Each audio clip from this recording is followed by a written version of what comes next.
आणि स्वतःच सरकार जे आहे या भूमिकेतून आता या महाराष्ट्रातला ओबीसी आणि भटकेमुक्त आणि दलित समाज जो आहे तो पूर्ण ताकदीने उतरणार. अगदी कमी वेळात आपला पक्ष या ठिकाणी आलेला आहे, निवडणुकांच्या तोंडावर आलेला आहे.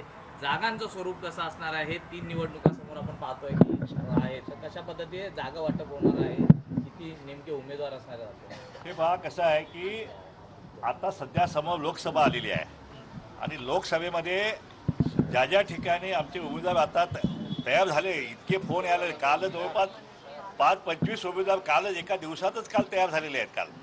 त्यामुळं बहुतेक सगळ्या मतदारसंघामध्ये जे आहे आमचे उमेदवार जे उभा राहिले आपल्याला दिसतील आणि पूर्ण ताकदीने ओबीसी आणि भटकेमुक्त समाज जो आहे तो त्यांच्या मागे ठामपणे उभा राहणार आहे. आमची लढाई ही नक्की विजयासाठी असणार आहे.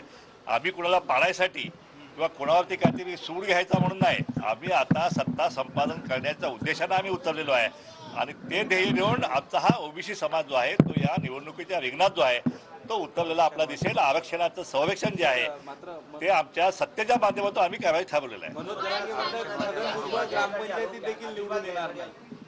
मनोज जरांगे म्हणतात छगन भुजबळ गोरगरिबांचा अपमान करतायत, यापुढे ते ग्रामपंचायतीत देखील निवडून येणार नाही.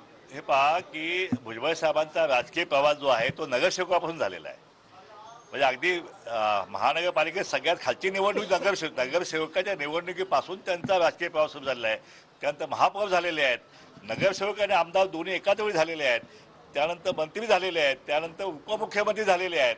त्यामुळे एवढा मोठा प्रवास जो आहे त्या भुजबळ साहेबांनी केलेला आहे.